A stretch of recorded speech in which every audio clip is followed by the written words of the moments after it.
So welcome back, everybody. And as I always say, this is a video on, I think it's a very encouraging video. I think it will be for a lot of people.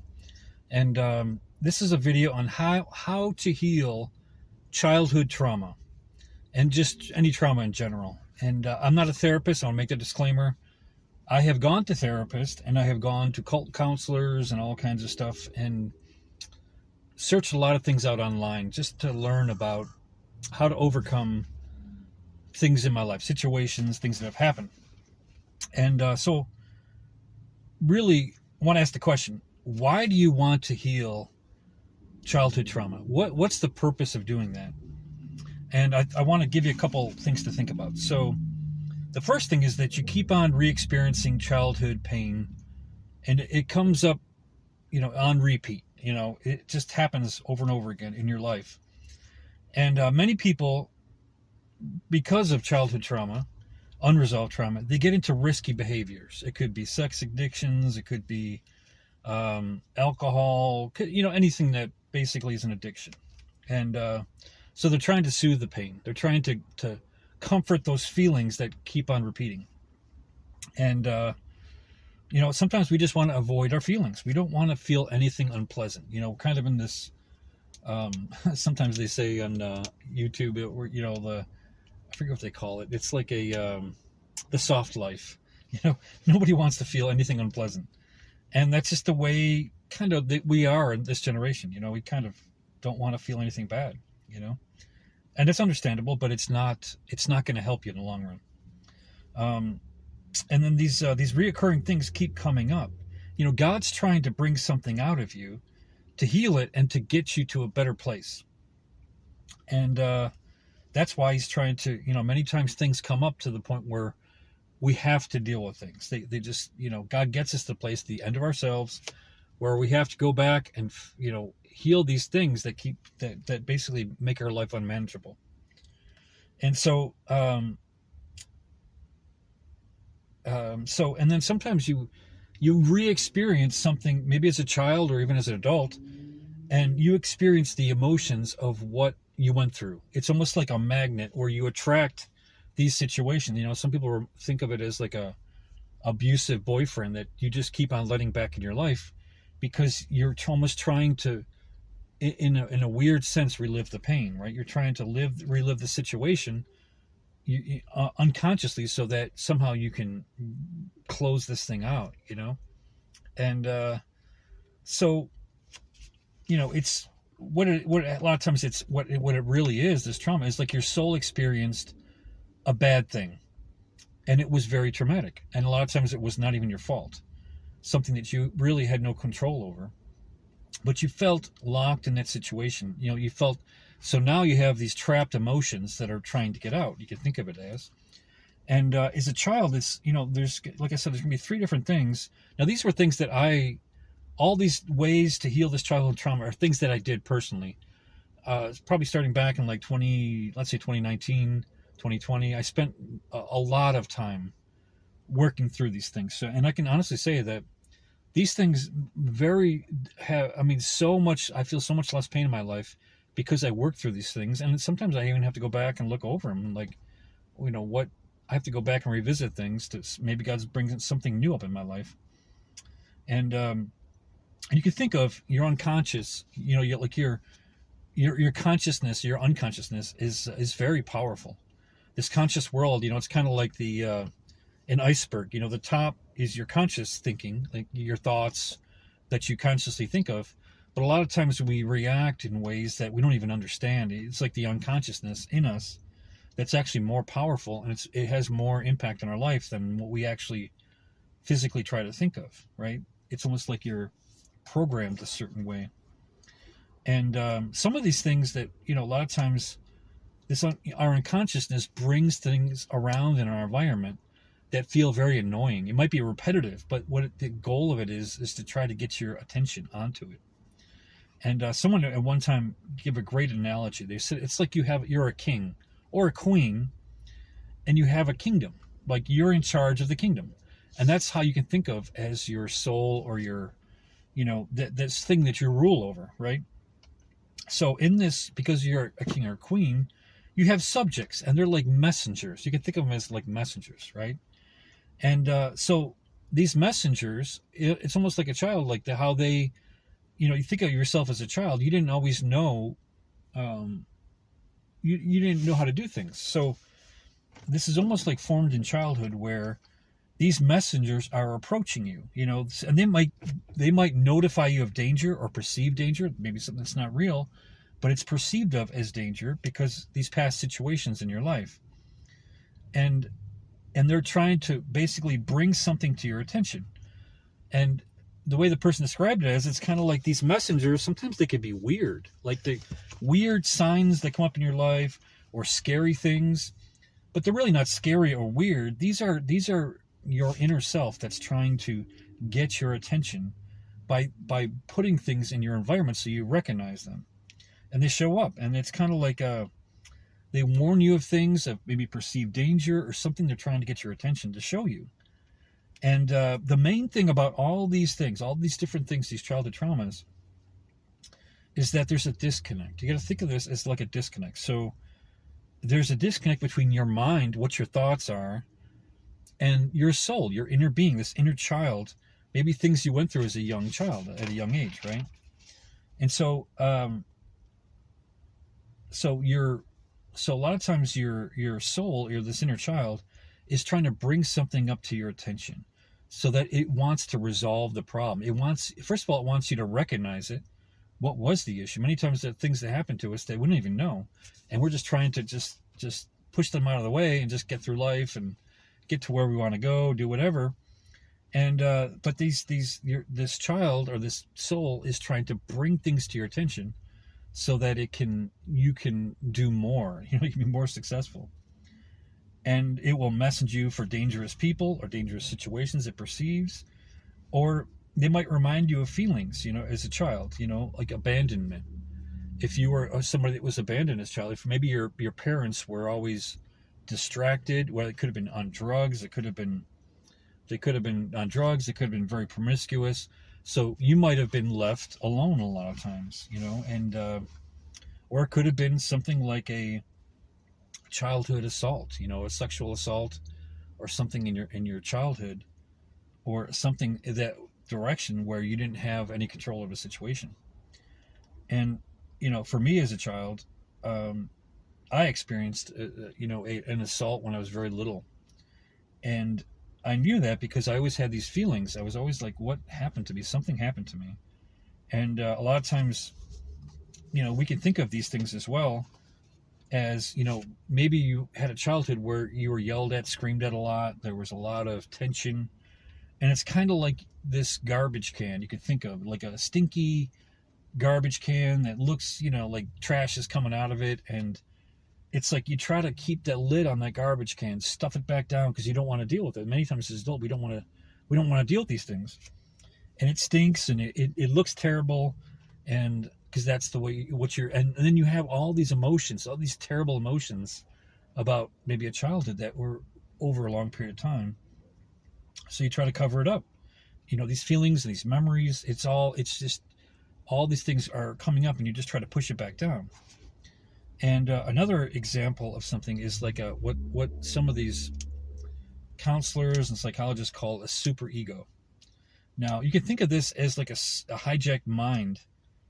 It's like a caregiver, maybe you can say a bad caregiver, a relative, or somebody that had authority over you when you were a child. And many times, like you carry this into adulthood, but the way this looks is it's kind of like they basically put an operating system in your head without your acceptance, your knowledge, or even many times you don't even realize it. But what this looks like is that, you might, as an adult, you might try to make a decision, and it's a good decision. It's a healthy decision to walk in a certain direction. But what happens is you start getting this cascading bunch of negative thoughts that come out of nowhere. It's like self-sabotage. And what this is like it's a hijacked operating system. Like somebody, think about this as like a virus in a computer that basically makes the computer go in a different direction so you can't use it for what it was intended for. And this is a lot of times, you might hear this as as you're trying to do something, you might hear this as an audible voice or a feeling or memories that come up. So this cascading feelings or memories, or it could be visual memories, dreams, audible voices and stuff. And this kind of can look like something, this could have been caused by a person basically creating this traumatic situation. And like you could have been raped as a child. And this person is in that moment layering it with shame and guilt by the things they say. Like they could say stuff like, you're not good enough, you're worthless, you're going to fail, no one loves you, no one's going to love you. And the reason it's layered is because as the trauma was happening, let's say a sexual assault, a rape or something like that, this person is actually saying these things. So they're putting it into your mind as a young child, as a, you're unlovable. Now, these are all things that we carry. So the next time you try to get a good job, oh, wait a minute. All these thoughts come in. You don't deserve that. Who are you to think you're going to do that? Who are you to think that somebody's going to love you for who you are? Who are you to think somebody's going to love you unconditionally? You'll never succeed. These are thoughts. So these cascading thoughts come in your mind, and it's to sabotage you. This was put inside you without your acceptance. And it operates even later. It can operate much later in life. And so for myself, I back in 2019, I had a prophetic like dream. And what it was I always felt as a child, I always felt these really negative emotions, and they would come out of nowhere. Or I felt ugly, this feeling of feeling ugly or hideous or something, and it wasn't rational at all. There was no tie to anything. So like, as an adult, I was like, why am I getting these feelings? Like, what are these things coming from? And so one day I had this prophetic like dream where it's like a vision within a dream, and I'm fully awake and I'm seeing these visions and stuff. And it was the person that had violently assaulted me when I was younger. And so God showed me in the dream the start of the assault. He didn't show me the end of it because I knew the intention, and God's not that way. He's not going to re-traumatize you. And so he showed me what the start of the assault was and how it happened. And then he showed me that person's punishment later in life, what happened to them. And what actually happened is exactly what happened. The person had suffered something in their body and caused them much pain, and was very problematic for them as a consequence to what they had done to me. And so, even as a child with the assault and stuff, I would potty train late. And there was times even as a young child, when I was like 5 or 6 years old, where I would still pee my pants, so out of the trauma that I went through. And so, and then this would reoccur, so basically if I went to the bathroom, this person would yell and scream at me or get frustrated and all that. So, that's kind of I relived the trauma. And so, a lot of times God wants to bring forward that garbage can of ugly things that you feel, feelings, emotions, memories, visual memories of things. And the devil, he wants to steal, kill, and destroy. So he wants to destroy your soul. He wants you to serve him, to debase yourself, to basically do things to get you to not, acknowledge what God created you to be, whether it be a purpose, whether it be living a righteous life, all these things where you can have, live a life of not of shame, guilt, fear, and all those things the devil loves to have us live by. And, for many people, and I think this is a huge one, is that many people feel neglected as a child. I mean, there could have been some very, very strong neglect as a child, abandonment, almost like mental torture to children. I see it more and more these days too. And again, this could be a parent using drugs, a very promiscuous parent, where the kid feels like as a child you felt abandoned, that your parent or a parent might have been working all the time. And, for whatever reason, you, as a child, you just want to be accepted. You want to be seen. You desperately want to be seen by this person, but they never would give you attention, a caregiver. And, or you want an encouragement, maybe you accomplish something. You want an encouragement, You were, trying to go to the potty, but you were screamed at instead. This is the kind of stuff that people go through. Or no one was there to encourage you. No one ever encouraged you. No one said, "I love you." These are things that we could possibly experience, right? And you didn't have, when you see other people, you're like, I didn't have that childhood. I didn't have that thing. Or, possibly it was a family member that raped you. It might have been a father. It might have been a mother. It could have been anybody, really. And, in that traumatic situation, they raped you. And everybody, ignored when that person raped you, shamed you, guilted you out for something they did. And then no one stuck up for you. These are things that people go through, and they can be very difficult.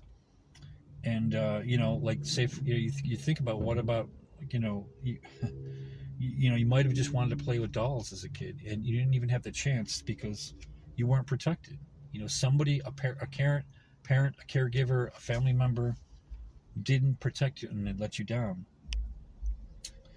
Some people, it could have been even a pregnancy. You could have got pregnant by a family member, a father, an uncle, a cousin, and you could have been forced to adopt that baby, or could have been forced to, had this baby growing in your body, that was this thing that you never deserved, that you never asked for, or they forced you to abort the baby, and these are very traumatic things that people go through in their childhood, and their childhood shattered, in many ways. And so coming out of that, you can do all kinds of things to try to protect yourself. You can say, I'm never going to let that happen to me again. I'm never going to trust anybody again. And these are things that we think of, as we get older. And there should have been an adult there to protect you, but instead they poured blame, shame, and guilt on you for something that you weren't even responsible for, and you internalized it.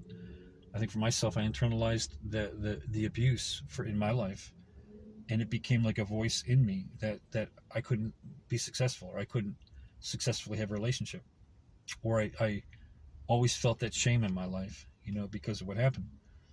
And or you could have been a happy child, a playful child, or even as a teen, a preteen, or something like that, and you were being playful with people, but they got the wrong message, and they could have raped you, or they could have taken advantage of you, and in an instant, and it rocked your world. It made you feel like very violated, and again, the whole thing with shame and guilt and shut down, and no one took your side. These are things that happen to people, and it's trapped emotion inside of people.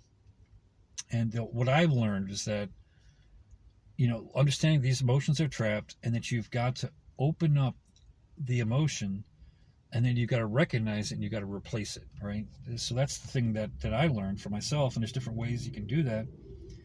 When I was growing up as well, they used to call me Spock, because I wouldn't show emotion. I wouldn't show. This is my adulthood. This is like early adulthood, and I was always very numb. Like, I could do things and carry things out. But I didn't have an emotion, so I wouldn't really feel it.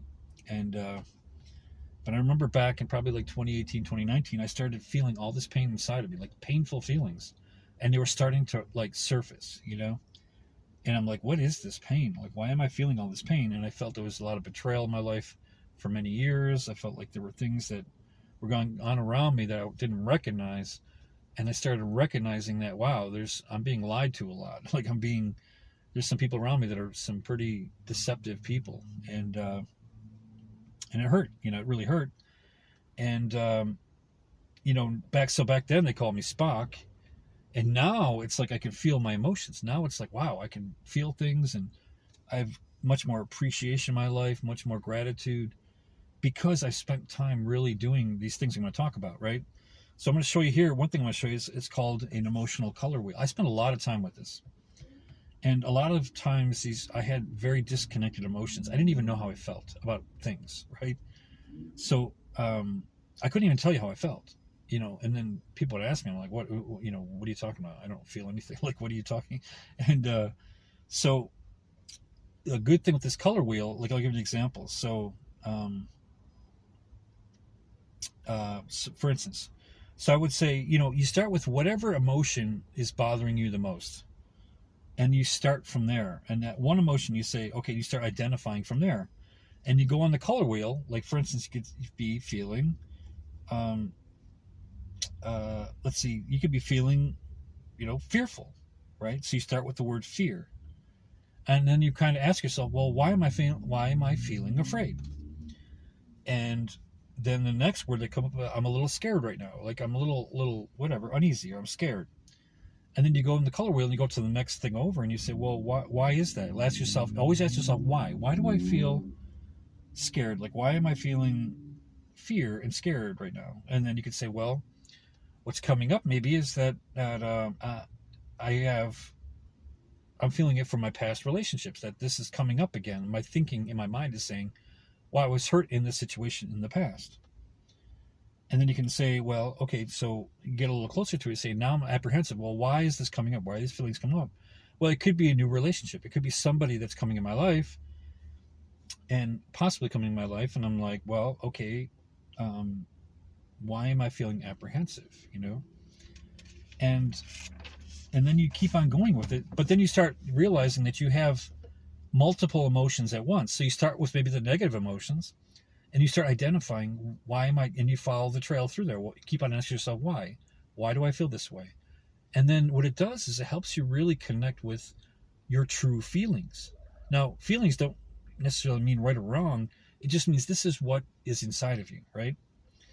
And then what you'll start seeing is that all these painful feelings start going away over time, and then you start replacing them. And then you start saying, well, I feel lighter now. Now that I got all these negative feelings and I kind of worked them through to find out what they're about, now I can start being in this different feeling where now I start feeling, because I was very locked in anger, hatred towards people, fear, because of my situation. Like, what is my life going to look like, right? And then I started realizing once you deal with those emotions, they start coming out, you identify them, and then the strength goes away. It starts leaving, right? And then you say, well, what can I feel? What can I feel now? Okay, well, I can feel happiness, right? So now I'm starting to feel happy a little bit. Like, I feel lighter. I feel a little lighter. I feel a little less concerned. And then you start to say, well, maybe this thing or whatever is going to work out. Maybe this time it's going to work out. It'll be different, maybe, right? So what would that look like? Well, it could be I could feel more playful because I feel safe. I don't feel anxious anymore. I don't feel as anxious. That things are going to be okay. Maybe the things will actually work better. Maybe all these things I experienced in the past is not what this new situation is. Now, this could be a job. It could be whatever. So, another example could be like fear. You start feeling fearful about something because you don't know the outcome, right? And that leads to anxiety. So it leads to like feeling anxious about back and forth that you don't know how to feel. And if you go into color wheel, it talks about vulnerability. So what's the real issue? That you don't want to be vulnerable. Why? Because you were hurt in the past. Because this situation or these 10 situations didn't go right. So, because you don't know the outcome. You don't know the future outcome. And in your mind, you think, well, it could be, I just don't like feeling vulnerable because these 5 situations in the past, it didn't work the way I wanted it to. But when you start working through those things and then you start recognizing, okay, well, sometimes we're rational. Sometimes what we think is actually what is real. But many times we think all these thoughts and feelings that are not reality. And the more you look at them, the more you say, yeah, this is crazy. If I'm having this thought, where did it come from? It came from something I was told. Which is completely whacked. It's not the truth, right? When you look at the reality of the situation. So that's what you want to do. You want to work through all those feelings. And if you keep doing this over and over, the whole goal is that you're actually in tune with your emotions. So what I feel, now I can feel them. And all of a sudden it comes a cascading amount of all these, whether good or bad, kind of like anger, love, hatred, curiosity, just all these different emotions and mixed feelings. But you become, as you work through these, you become much lighter, much happier, much more content, much more grateful. And that's exactly what I saw in my life when I would do these things. Okay. Now, another thing, I'm going to give you 2 more things that you can do. So the second thing I did was that when I told you about the king and the kingdom, basically that you're the king of your soul, right? You're the king of your inner world. and that these messengers come to. What I started realizing is, and what the person had shared, which was exactly what I experienced, is that I was ignoring these signs my whole life. I was ignoring these warning signs, right? It's kind of like lights on a dashboard. You got your whole car dashboard lit up with all kinds of, green, red, all these different warning lights, and it's telling you, hey, watch, something's going on here. Pay attention. What I started to note, I started writing things down when these things came up, and I started realizing that once I acknowledged what that inner child was trying to tell me or warn me about, once I acknowledged that, then the thing went away. The thing that felt scary or it felt weird or whatever was coming up subconsciously in my life, in my surroundings, then it went away. And sometimes it would come back, and then once I acknowledged what it was trying to warn me of, and then it would go away. And then my life became a lot more manageable because those things didn't keep on coming up all the time. And you're happy to let that thing go away. Whatever's coming up in your environment, you're just happy. It's like it doesn't keep coming up. But that's really your inner soul. And once you start acknowledging and you sit and you write, okay, what does this actually mean? Why is myself, my inner self, telling me these things? What is it trying to warn me of? And you keep on writing those things down. You keep on going through them. You'll find that your life becomes more manageable, and that you start recognizing, becoming aware. Your consciousness becomes aware of those situations, so that it's like that disconnect is no longer there, because now you're aware of what your soul is telling you, and all those uncomfortable things don't come up anymore, or as much at least. Sometimes they do, but they go away pretty quickly. And then the last thing I want to talk about is something called the superego. Now, this is what I had as well, because I had somebody in my life that was abusive when I was younger, and I told you before that this is like someone's replacing your. What this is like an infiltration of your mind, and it's reinforced. The person, and it's obviously from the devil. It's not a person per se. It's really the devil that's trying to get you to destroy your life, self-sabotage. It's trying to get you to not succeed, to not go towards good things in your life. Oh, you're always going to fail. Oh, you'll never do this. You'll never achieve this. You're ugly. You're terrible. Why would you do? You're a terrible parent. Why would you do? You're this. You're that. And it's just constant attacks against you, whether verbally, whether by emotions. These are all things that come up, and it's cascading. So it's one after the other after the other. When you try to go in a good direction, I don't even have this. This doesn't even have. This barely happens to me anymore. I can't even remember, but it doesn't with the way it used to, because. Now, here's how you beat this one. So a lot of people do affirmations, and for this thing, affirmations won't work. And they affirmations of you are healthy, you are wise, you are, whatever. And this, you have to trick your mind in this one, because this was a hijacked program that was put in you, usually as a small child, and it's there for it can be there for your whole life. But what I found, what worked for me, and what other people do, is that basically what you do is you're replacing those negative thoughts. So when all that self-sabotage comes up, you're ugly, who are you to think, who are you, you've done this in the past, all these things come up, then you start, right when these things come up, you start asking yourself in that this is how you beat this. You're basically tricking your mind to say, what if I found someone, what if I did find somebody that was really kind and attentive? What would it feel like? What if I was successful? What if I did start a company and it became very successful? What if I started launching this business, and what would it feel like to be successful? What if I could see myself being awarded an award because of this? What would that look like?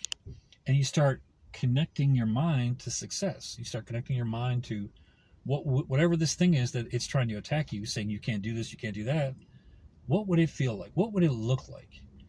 And what it does is it's overriding your mind to basically, because those thoughts are, those emotions especially, connected to visions, connected to the thoughts, is very powerful. And that's what I found overcame this. So I don't even have that. I don't have it as much. I have to really think about this, but it's a lot better than what it used to be in my mind. And I should probably even do this stuff again, because maybe there are times where I still have certain feelings, and I gotta work my way through it, right? Self-sabotage. So these are some things that basically you can do to deal with trauma in your life, or childhood, to work through childhood trauma. And the results are you're going to be a lot happier. It's just not an artificial, it's not a fake happiness. You're actually going to feel lighter. You're going to feel more grateful. There's going to be new opportunities opening in your life because these traumas no longer are dictating your life in the subconscious, right? You don't have to live in shame, guilt, but you can have healthy things come in your life. You can have healthiness. It affects your health, your mind, and you start feeling more grateful and happy. I'm telling you, this is what I did, and it changed my life, like 4 or 5 years ago. And so I just want to encourage you with that for anybody that's really struggling with this or feeling like you don't know what to do. You don't know how to connect to yourself. And, a lot of times we have to just examine our life. And sometimes, obviously many times God does things so that he's directing us to a certain direction. He's directing us to a place, person, whatever. And it's always, God's way is always, he always has the best. We have plan B, plan C, plan D. God's plan A is always the best. It's always the best. Look at Abraham. So many examples in the Bible. Joseph, these people that went through some major struggles, but once they followed God's plan, it always worked for the best. Think about Joseph. If he would have just said, I don't know, if he would have, I'm just about maybe Abraham, if he would have stayed back in what is Iran today, modern day Iran, and just said, you know what, I'm not going to listen to God. He wouldn't have become the father of many nations. There's so many people in the Bible. David, well, I don't want to do that anymore. I'm just going to stay myself. I want to go back to my sheep and just manage. I don't want to deal with whatever you're telling me, God. I don't want to be king any day. I just want to deal with sheep. I want the rest of my life. And that's it. And they would never achieve what God had for them. So I hope this encouraged you. I think this is a very encouraging lesson and way of dealing with childhood trauma. And I know it's worked for me. So I just want to encourage everybody that's listening. Please try to give it a try for yourself. See what. But don't give it a try for 2 minutes, 10 minutes, an hour. Like, do it repeatedly, because it's the repetition is what really brings about the healing. So anyways, wish you the best, and happy adulthood. Talk to you soon.